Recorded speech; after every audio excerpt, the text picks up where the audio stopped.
datangnya murka Allah. Bahasa lainnya, senantiasa bersyukur atas segala nikmat. La in syakartum la azidannakum wa la in kafartum inna adabi lasyadid. Kalau kamu bersyukur kepadaku, kata Allah, akan saya tambah nikmat. Nambah nikmat itu minimal maknanya dua. Satu, menambah jumlah. Yang kedua, menambah keberkahannya. Sehingga ada orang yang dari sisi materi katanya biasa.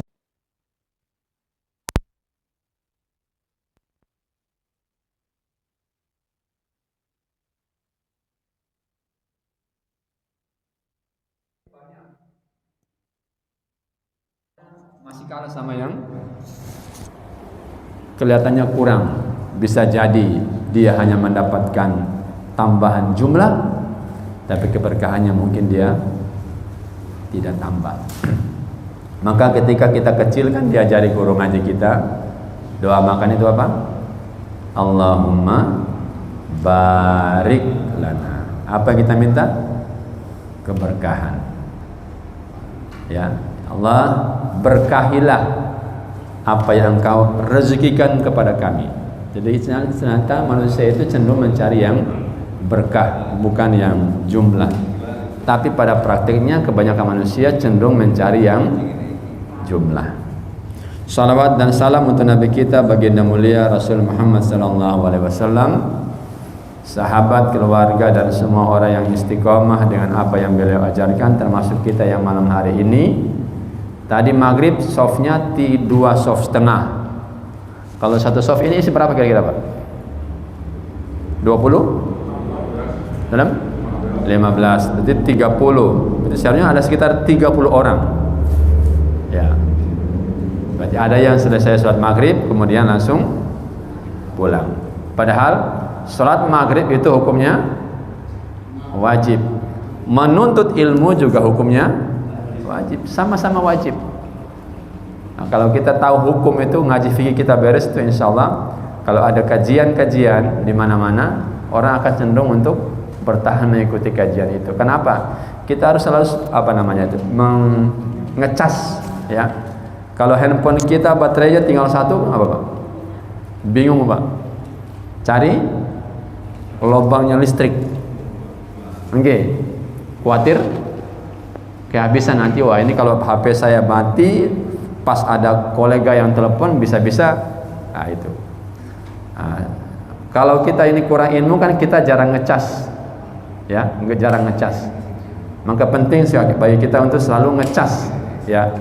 Karena sekali lagi antara salat 5 waktu dan thalabul ilm itu sama-sama wajib hukumnya. Wajib itu artinya harus ditunaikan, harus dikerjakan.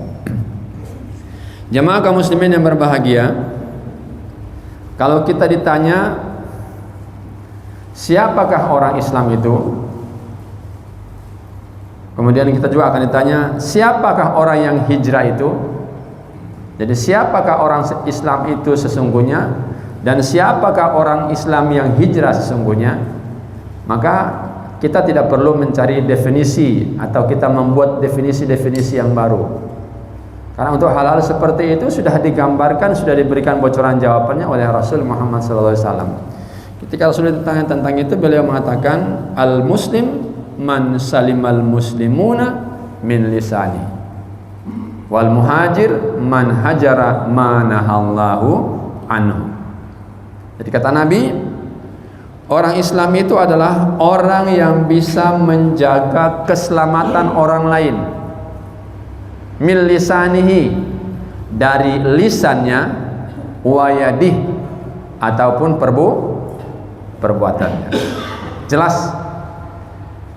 Jadi daun Nabi, kita nggak perlu pakai daunnya para kiai, karena mereka itu bisa jadi bisa salah, bisa benar. Tapi Nabi pasti benar, ya, karena omongan Nabi itu pasti dibimbing oleh wahyu.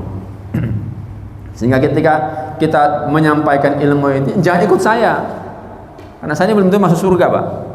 Kan banyak ngomong belum tentu bisa lakukan dengan abot Pak. Tapi kalau saya punya ilmu nggak nyampaikan juga berdosa Pak, saya akan ditanya sama Allah itu. Jufri, kamu tuh kuliah sampai S2 baca buku di mana-mana kok. Itu ada jemaah yang nggak ngerti, kamu nggak ingatkan, juga berdosa. Jadi saya ini serba susah Pak. Orang-orang dai mau balik seperti saya ini susah Pak. Menyampaikan tidak lakoni kabura maktan. Nggih. Menyampaikan, melaksanakan tahu tidak menyampaikan juga ikut berdosa. Maka penting kita ini untuk saling mengingatkan, saling ngandani, beritahu kalau saya salah, kalau saya menceng. Nggak usah sungkan-sungkan. Jadi menyampaikan ilmu ini apa? Supaya kita ikut Nabi. Nabi menyampaikan seperti itu. Jadi kalau ada ustadz, ada kiai yang mengatakan santri-santri, ya bapak-bapak, ngaji hanya ke saya, jangan boleh ke ustadz yang lain. Nah itu kiainya perlu ditanya, itu ustadznya perlu dipertanyakan. Ya, jadi kita ngaji ini bukan supaya kita taklid kepada seorang ustadz, bukan. Belajar kepada siapa saja silakan. Kemudian yang cocok dengan apa yang ajarkan Allah dan Nabi ajarkan, ikuti. Yang salah tinggalkan. Sekalipun kiai haji, profesor, doktor, kan ada itu kan. Profesor doktor mengatakan semua agama sama, wes tinggalkan Pak, itu nggak usah dirikan Pak. Itu pasti menyesatkan. Ya. Kawin beda agama itu boleh, nah, itu ustadznya pasti menyesatkan. Apalagi sekarang ini ada syekh itu ya, nggak tahu syekh siapa itu, saya lupa namanya itu. Iya. Oh, Panji Gumilang namanya. Oh gitu. Bapak-bapak ternyata update juga ini. Ini jamaah Baitul Arqam ini luar biasa. Ini gana-gana gara-gara Abang Hero ini, makanya semuanya langsung bisa viral gitu ya. Jadi saya ini madhab Bung Karno. Ditanya madhab beragama kok ngomongnya kayak gitu. Persoalan itu ya. Kalau seperti itu tinggalkan Pak. Ya. Ikuti Allah dan ikuti Rasul. Jadi Nabi mengatakan siapa orang Islam itu? Al-muslim man salimal muslimuna min lisanihi wa yadihi. Orang Islam itu adalah orang yang mampu menjaga keselamatan, kenyamanan, ketenangan, kebahagiaan orang Islam yang lain, baik dari gangguan dirinya kepada sesama manusia atau sesama muslim berupa lisan ataupun perbuatan. Ini luar biasa nilainya ini.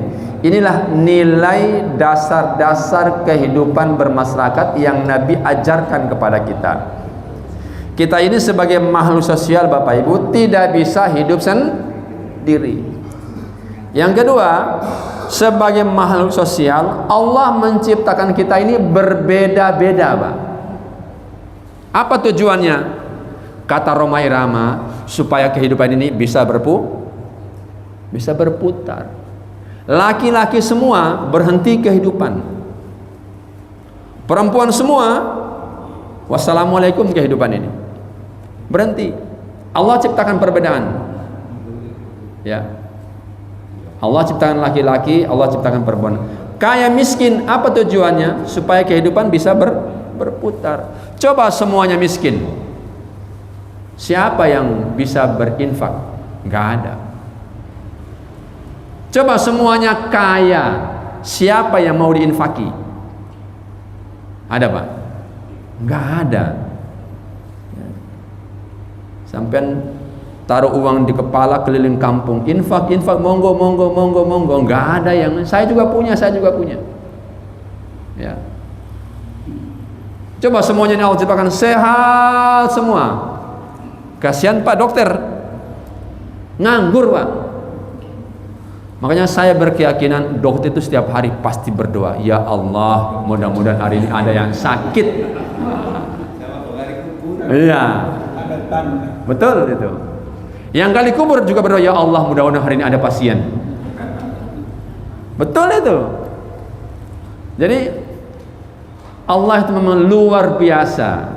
Cuma kadang-kadang manusia ini kadang-kadang menggunakan otaknya sedikit, kemudian kadang-kadang menggugat Tuhan. Tuhan ini nggak adil. Saya ini sudah ruku sujud datang duluan di masjid kok nggak kaya-kaya. Kalau mau kaya jangan sholat, kerja. Jadi nggak ada korelasi antara sholat dengan kaya. Kalau ada korelasi berarti orang kafir seharusnya nggak boleh kaya itu. Dia nggak pernah sholat kok. Buktinya yang kafir malah lebih kaya dari orang yang beriman. Ya, jadi nggak ada korelasi.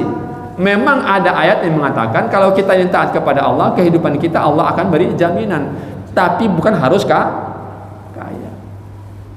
Ya. Nah, kembali. Jadi Allah ciptakan kehidupan ini berbeda-beda. Maka dalam konteks kehidupan sosial kita harus saling menjaga rasa. Satu, internal antara umat beriman, antara sesama orang Islam harus saling menjaga rasa. Ya.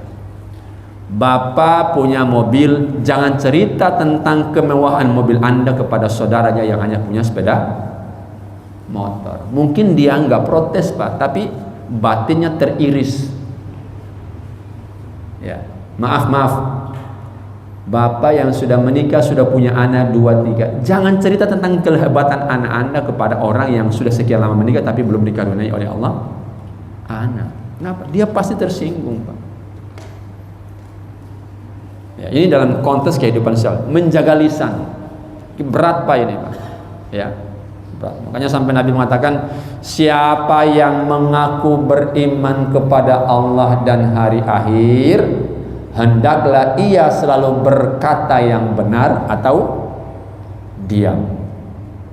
Man kana yu'minu billahi wal yaumil akhir falyakul khairan aw liyasmut.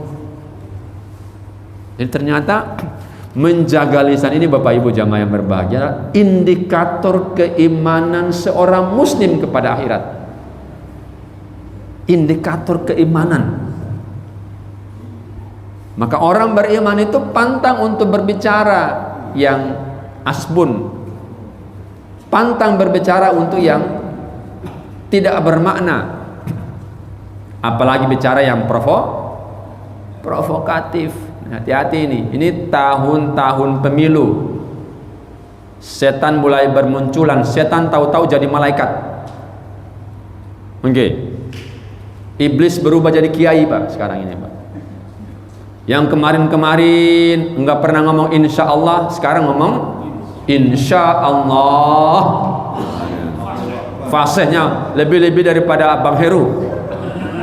Kalah Bang Heru. Bang Heru nggak pernah ngomong masalahnya, nyoting aja, nggak pernah ngomong insya Allah. Ya. Yang kemarin-kemarin ngomong alhamdulillah mirip-mirip, sekarang latihan alhamdulillah, latihan pidato alhamdulillah. Nah, itu. Sekarang pidato, Pak, latihan pidato itu, Pak. Ya, mulai latihan pidato. Nah. Kemarin Al-Fatihahnya mirip-mirip, sekarang mulai latihan Al-Fatihahnya supaya kelihatannya Islami. Ya, sekian tahun-tahun politis penuh, tahun-tahun penuh fitnah. Di Amerika, di Eropa, kalau ada calon presiden itu sudah bisa foto di depan gereja, terus diupload di majalah. Itu dianggap sebagai presiden yang paling religius, Pak. Padahal nggak pernah ke gereja, Pak. Nah, kita di Indonesia ini pun mulai nampak fenomena-fenomena seperti itu muncul. Kenapa? Tahun-tahun politik sedang. Ada orang nggak pernah ke masjid, tahu-tahu foto di depan masjid, viral. Paling soleh, Wes.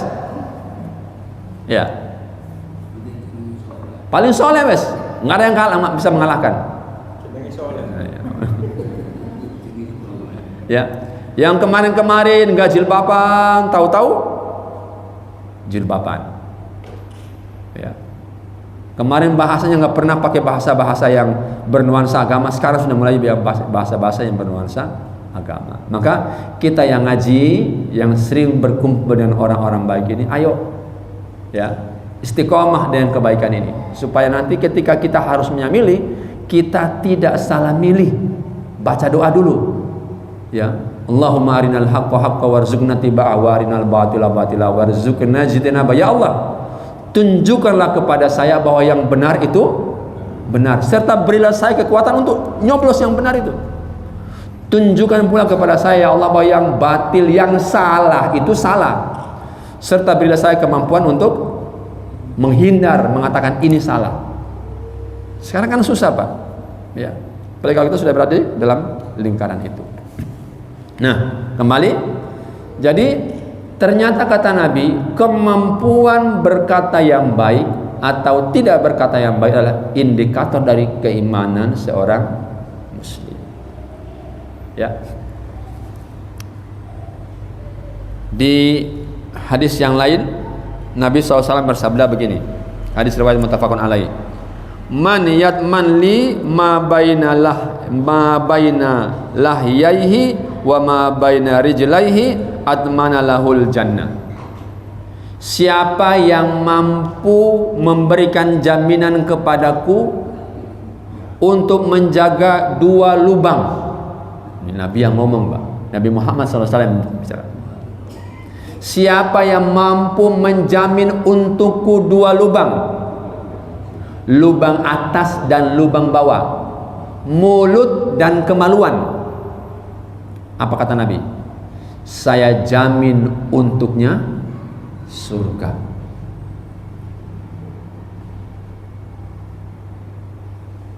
Lubang atas, mulut, Pak. Salamatul insan fi hifdil lisan. Keselamatan, kehormatan, kebagusan seorang manusia tergantung pada kemampuannya dia menjaga lisan. Istilah lagu nyabuk tutupoli, Pak, memang lidah tak bertulang, tak terbatas kata-kata, tinggi gunung 1000 janji, lain di bibir, lain di hati. Syair lagu, Pak. Ya. Buah semangka berdaun. Masya Allah. Ini generasi tahun 70-80 ini. Ya, memang lidah tak bertulang, tak terbatas kata-kata. Kan begitu lagunya tuh. Betul, Pak. Memang lidah tak bertulang, Pak. Tapi sekali ucap, Pak, susah, nggak bisa ditarik, Pak. Hanya permohonan maaf. Maaf, Pak, kalau saya tadi ngomong kasar. Maaf, Pak, kalau saya tadi ngomong nyinggung jenengan. Maaf, Pak, maaf, Pak, maaf, Pak. Susah, Pak, tarik baliknya, Pak. Maka Nabi mengatakan itu, siapa yang mampu menjaga lisan, jaminannya surga. Siapa yang menjaga lubang bawahnya, kemaluan, lubang kemaluan, jaminannya surga. Lisan dijaga, Pak. Kenapa? Kita malas. Pasti ya, tidak ada mungkin kita ini ada satu hari yang berlalu tanpa bicara, Pak. Ada, Pak? Enggak ada. Maka orang-orang, maaf, orang-orang yang bisu itu, Pak, orang yang paling beruntung, Pak. Karena dia tidak mungkin bisa menyakiti hati saudaranya dengan kata-kata. Orang-orang yang buta, yang tidak melihat, itu mungkin orang yang paling bersyukur. Kenapa? Dia tidak bisa berbuat dosa dengan matanya, Pak. Masya Allah, kita, Pak, diciptakan sempurna. Mulut bisa bicara, mata bisa melihat, telinga bisa mendengar. Setan di tangan kita. Ya. Kalau dulu kan orang hati-hati bahaya televisi, televisi masuk rumah. Hati-hati bahaya televisi, televisi masuk kamar. Sekarang tidak hanya masuk rumah, masuk kamar, masuk kantong.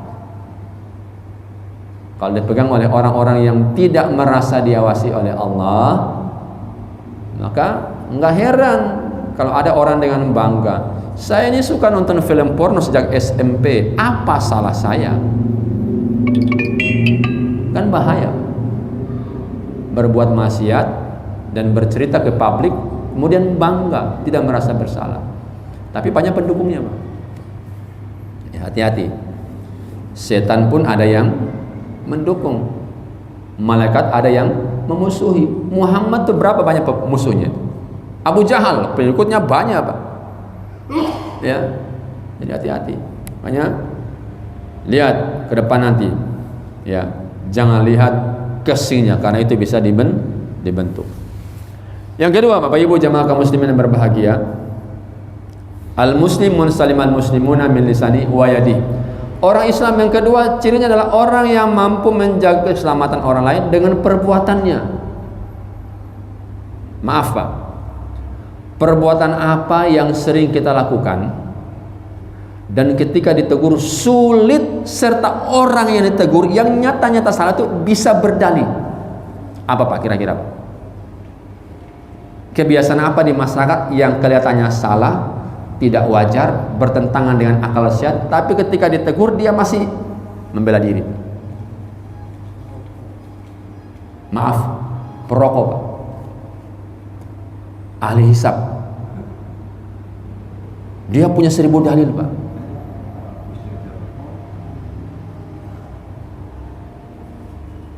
Al-muslim man salimal muslimuna min lisanihi wa yadihi. Orang Islam adalah orang yang bisa menjaga keselamatan orang Islam yang lain dari kata-katanya, dari lisannya ataupun dari perbuatannya. Kalau dirinci Pak, maaf ini, kalau dirinci itu Pak, perokok itu Pak bikin dosa tanpa sadar Pak, bikin dosa tanpa sadar. Tapi kalau kita ngomong gini kepada yang merokok, pasti bela diri Pak. Dia punya dalil masalahnya itu, dan nggak pernah ketemu. Makanya di mana-mana, di fasilitas umum, terminal, airport itu, para perokok itu disiapkan ruangan khusus Pak. Nggih, untuk merokok dia. Kaca di kotak itu, dia biar mati bareng di situ Pak.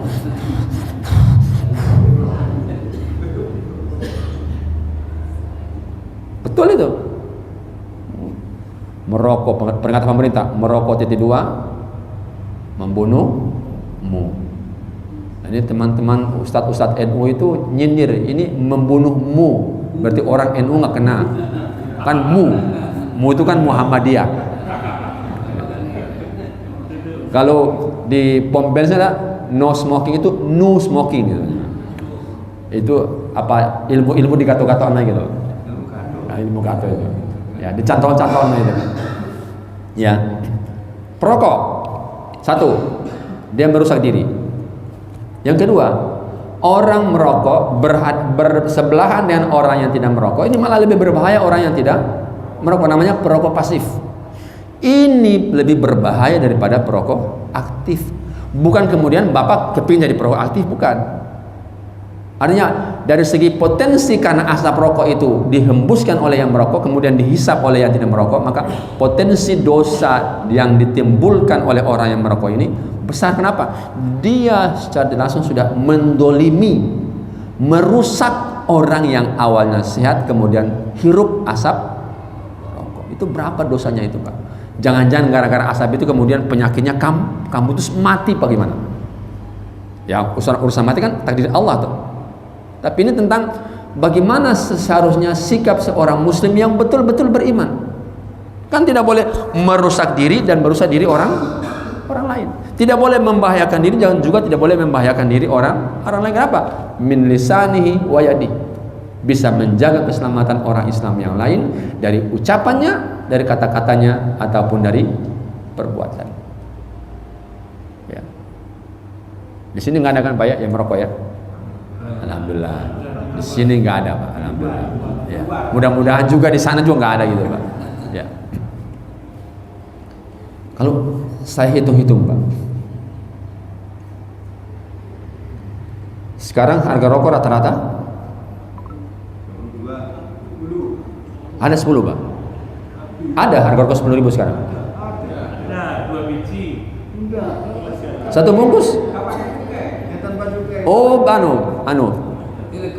Coko rokok hitam, rokok gelap. Taruhlah 15.000 ya. 15.000. Satu hari 15.000 Pak. 1 bulan 30. 450.000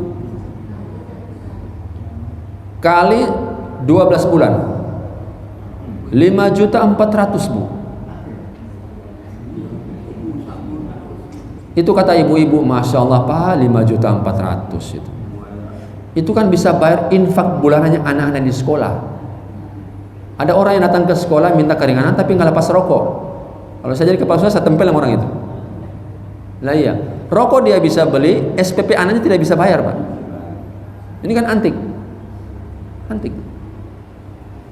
Ya, jadi ini kalau misalnya Pak 15.000 sehari,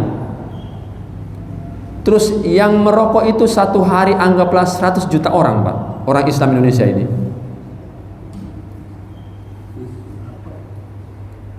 369. Berapa miliar ya, Pak? 5 miliar ya, Pak? 15 nolnya ada 11. 1 triliun 500 juta G. 1,5 M sehari uang orang Islam yang merokok masuk ke pabrik rokok. Siapa pemilik pabrik rokok? Yang jelas orang-orang kafir. Dari mereka berbisnis rokok, yang membeli orang Islam, nanti yang sakit orang Islam. Mereka sudah siapkan rumah sakitnya, Pak. Mereka sudah siapkan dokternya, Pak. Mereka sudah siapkan obatnya, Pak. Mereka pun sudah siapkan pabrik obatnya, Pak. Mereka sudah siapkan, Pak. Jadi kita beli rokok pakai uang kita, kita merokok, kita sakit, masuk rumah sakit, mereka yang punya rumah sakit, kita bayar lagi, Pak. Ini yang pintar siapa nih? Kita apa mereka ini kira-kira? Dokter, rumah sakit kita bayar pakai uang kita, dokter kita bayar pakai uang kita, obat kita bayar pakai uang kita. Kita merusak diri kita juga pakai uang kita dengan membeli barang yang mereka produksi. Kira-kira yang tidak cerdas siapa, Pak? Orang Islam, Pak. Kenapa? Nggak gelem ngaji. Nggak mau ngaji. Bayangkan, Pak, sehari 1,5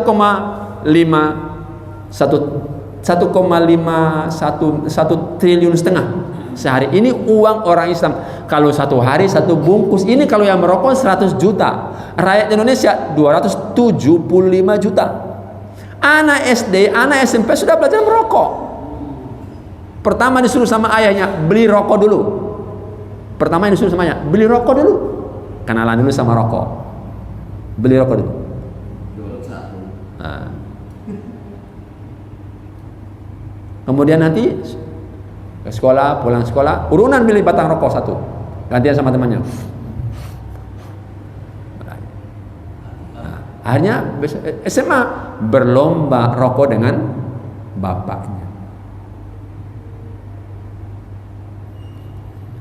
Jadi kita ini tanpa sadar, Bapak Ibu, mewarisi dosa warisan kepada generasi kita dari kebiasaan-kebiasaan yang kita bangun, termasuk kebiasaan merokok tadi. Hanya maaf, saya di keluarga itu ada 4 orang, laki semua. Nah, saya ini yang paling banci, Pak, kata. Kenapa? Nggak bisa ngerokok. Ya, yang 3 ini laki-laki, ada hisap semua. Kalau saya ngomong sama kakak saya itu, beliau di situ, saya di sini, kecium, Pak, bau rokoknya itu. Kecium. Masya Allah. Saya nggak bayangkan bagaimana kondisi paru-parunya itu. Anaknya kuliah di Malang, pulang ke Ternate, beritahu bapaknya, Pak, nggak usah merokok. Marah-marah. Kamu saya sekolahkan kumpul nasihati orang tua, Masya Allah. Kan dia dokter, tahu itu kan bahaya merokok. Dan nasihati bapaknya nggak terima itu. Ya, Masya Allah. Ya, Bapak Ibu jemaah yang berbahagia, mari, Pak, ya, jaga keselamatan diri dan keselamatan orang lain.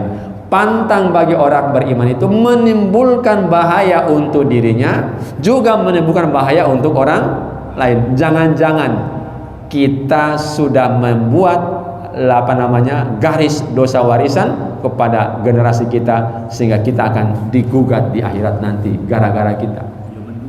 Ya, itu. Poin ketiga, Bapak Ibu jemaah kaum muslimin yang berbahagia, wal muhajir, orang yang hijrah. Siapa itu? Man hajara manahallahu anhu. Orang yang berhijrah itu adalah orang yang meninggalkan semua hal yang dilarang oleh Allah Subhanahu wa taala. Larangan dan perintah banyak mana, Bapak Ibu?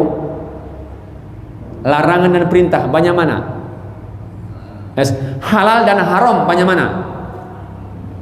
Banyak halalnya, ya, banyak halalnya, Pak. Kalau minuman yang halal sama haram, banyak halalnya, ya, banyak halalnya. Berarti kita nggak usah coba-coba yang haram lah, ya. Ustaz, coba aja Ustaz, biar punya pengalaman. Loh,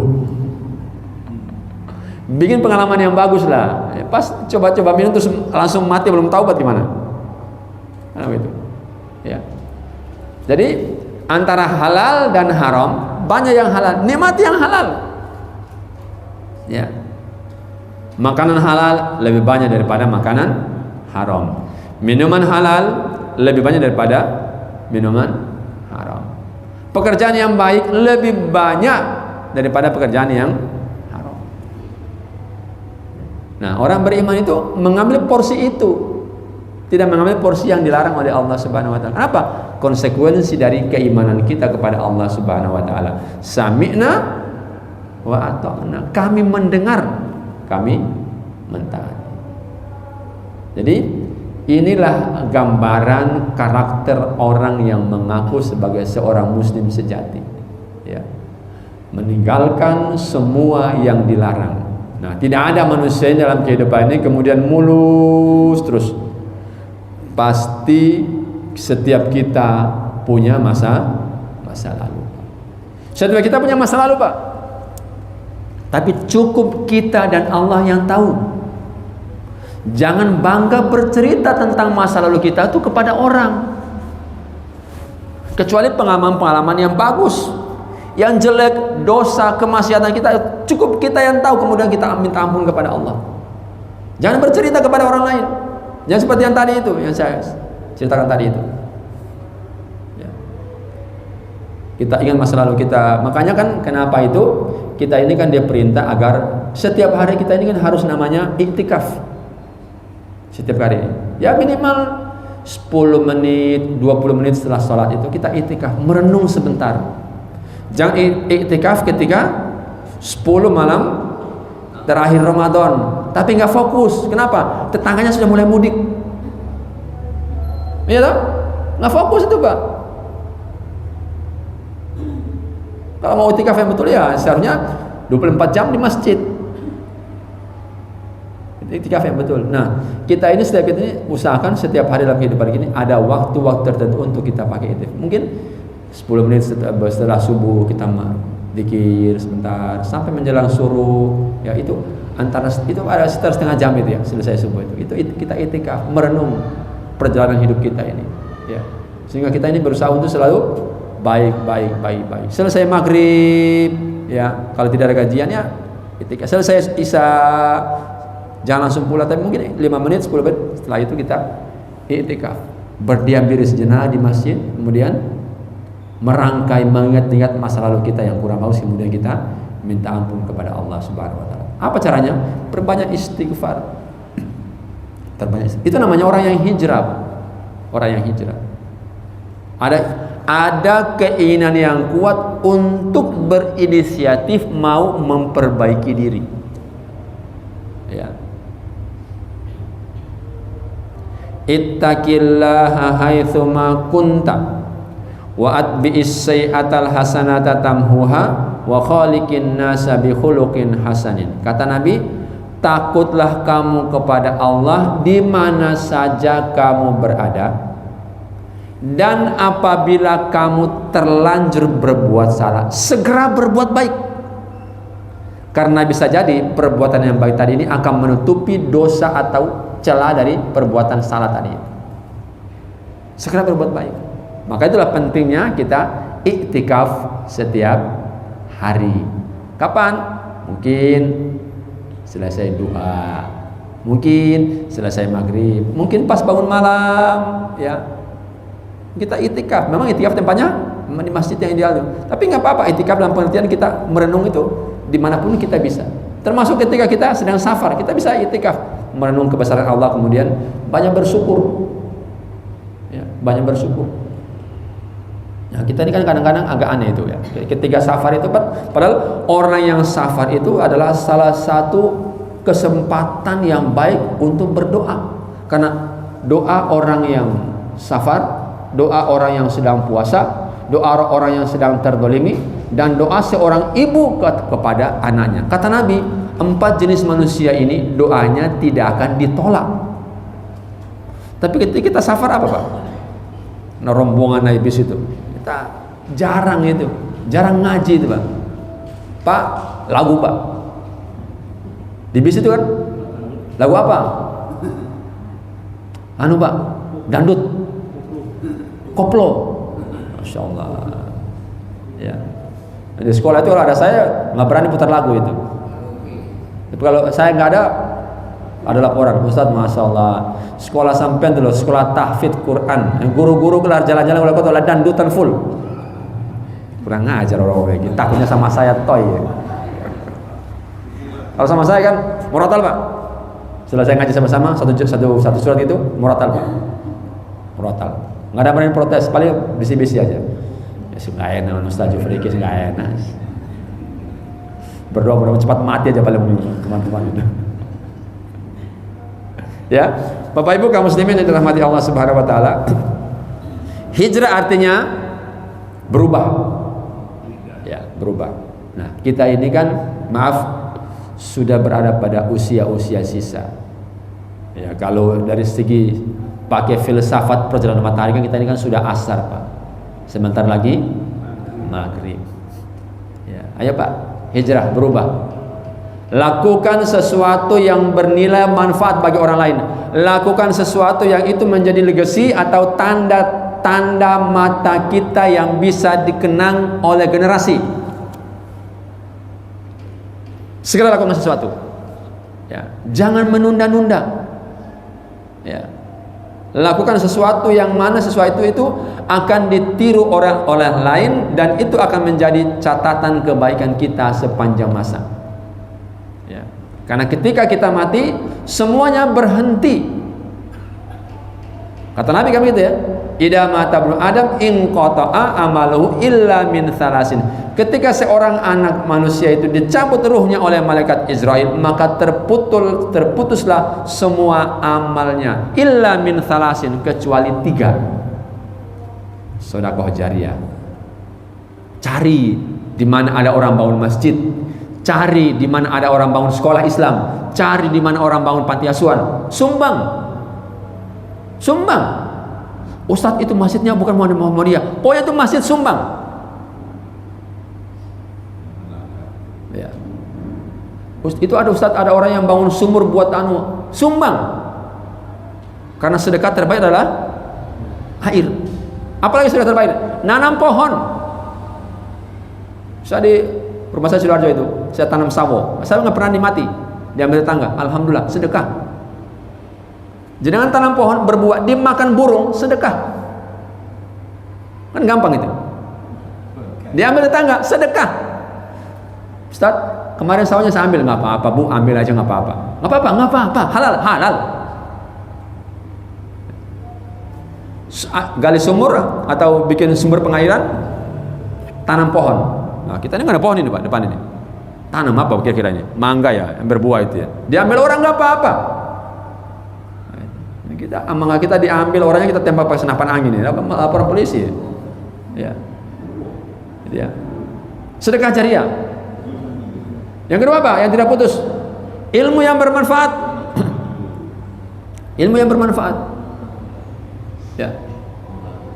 Setiap kita punya ilmu. Ya. Ilmu apa ya? Sesuai pesan kita masing-masing. Amalkan, jangan simpan sendiri Pak. Jangan simpan sendiri. Yang ketiga, anak yang soleh yang selalu mendoakan kedua orang tua. Maaf Pak, anak soleh itu pengertiannya ada 2. Ada anak biologis, yang kedua ada anak ideologis. Anak saya cuma 2 Pak, tapi anak ideologis saya banyak Pak. Murid di sekolah itu, santri di tempat ngaji, itu anak ideologi Pak. Anak-anaknya orang yang dititik kita, kemudian kita tanamkan konsep tentang kebaikan dalam kehidupan, tentang ayo kita ngajari ngaji. Saya nggak bisa ngaji Ustaz, belikan Quran buat dia ngaji, sama pahalanya. Ustaz saya nggak bisa saya bayarkan infak ngajinya supaya gurunya bisa datang ngaji, sama pahalanya. Yang penting ikhlas. Nah, maka ayo Pak, rintis jalan kebaikan di sisa umur kita ini, yang mana kebaikan itu akan bernilai panjang selama kehidupan ini masih berproses. Ya kan Ustadz Adi Hidayat kan pernah itu, saya lihat ceramahnya itu kan. Orang beriman itu ketika beramal tuh harus cerdas. Kalau bapak punya uang 50.000, belikan nasi bungkus 10 bungkus, dimakan oleh orang, mungkin nilai kebaikannya sebentar. Iya, kalau yang makan itu berbuat kebaikan. Mari makan ngerampok, ya jelas kita nggak dapat dosa. Kenapa? Niat kita memberi dia makan bukan untuk ngerampok.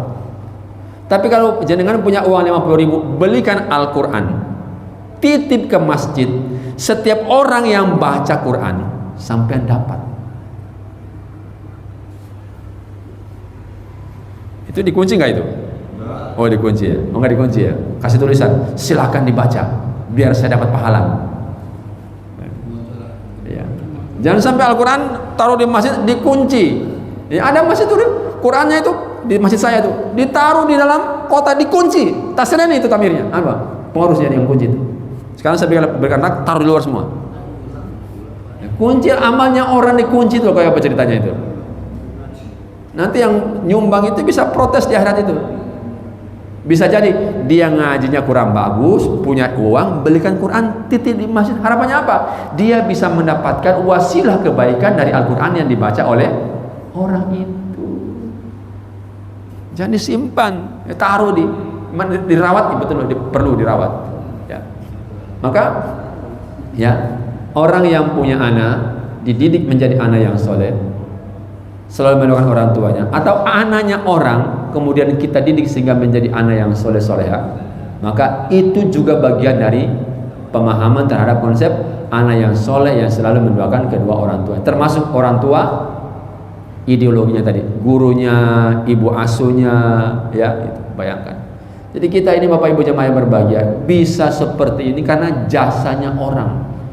Guru TK kita, guru ngaji kita, guru SD kita. Makanya kenapa Nabi kan nyuruh kita itu, ayo doakan orang. Allahumma ighfir lil muslimina wal muslimat. Jangan mendoakan diri sendiri, ya Allah ampuni dosa-dosaku ya Allah, dosa-dosaku ya Allah, dosa-dosaku ya Allah ampuni ya Allah. Loh, dosa orang tuamu nggak dimintai, dosa kawanmu nggak dimintai, dosa guru-gurumu nggak dimintai, dosa kakakmu yang biayai sekolahmu kau nggak mintai. Minta dong. Kalau nggak bisa sebutin satu-satu, minimal doa yang secara umum. Allahumma ighfir lil muslimina wal muslimat wal mu'minina wal mu'minat al ahya'i minhum wal amwat. Ya Allah, ampuni dosa semua orang Islam laki-laki dan orang Islam perempuan. Ampuni juga dosa orang beriman laki-laki dan orang beriman perempuan yang masih hidup ataupun yang sudah. Kesimpulan, orang Islam satu, mampu menjaga lisan. Yang kedua, mampu menjaga diri dari perbuatan yang bisa menyebabkan orang lain tersinggung. Yang ketiga, orang hijrah adalah orang yang mampu meninggalkan semua yang dilarang oleh Allah Subhanahu wa taala. Mudah-mudahan kita diberi kemampuan oleh Allah untuk menjadi orang Islam yang baik, dan diberi kemampuan oleh Allah juga menjadi orang yang betul-betul hijrah dari masa lalu kita yang kurang baik menuju kepada masa kini dan masa depan kita yang lebih baik. Demikian Bapak Ibu jamaah yang berbahagia, sedikit cerita singkat yang bisa saya sampaikan pada forum kajian malam hari ini. Mudah-mudahan bermanfaat dan kita selalu diberi rahmat oleh Allah Subhanahu wa taala, diampuni dosa-dosa kita, dimudahkan segala urusan kita, dan ketika nanti Allah mematikan kita, kita berharap berdoa mudah-mudahan Allah mematikan kita semua dalam kondisi husnul khatimah, mudah, gampang, lancar mengucapkan la ilaha illallah di ujung nafas kehidupan kita nanti. Mari kita tutup dengan kafaratul majlis. Subhanakallahumma wa bihamdik asyhadu an la ilaha illa anta astaghfiruka wa atubu ilaik. Terima kasih, mohon maaf. Assalamualaikum warahmatullahi wabarakatuh.